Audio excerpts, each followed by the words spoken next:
Breakdown by Expiration module aggregates positions and exposures by expiration based on filter selections and helps identify positioning at different expiries. To adjust the filters, click the filter button at the top of the module, then customize each category from participants, exposure type, where you can choose between position number, gamma, vana, delta, or charm, and the mode, where you can switch to flow mode. Flow mode will allow you to see the change in positioning between 2 time points intraday or across multiple days. You can also change the expiration and the range of strikes. You can also adjust categories with the drop-downs at the top of the module here.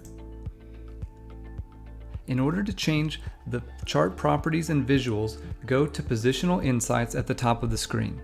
Then choose the Settings button to adjust individual colors and axes formats.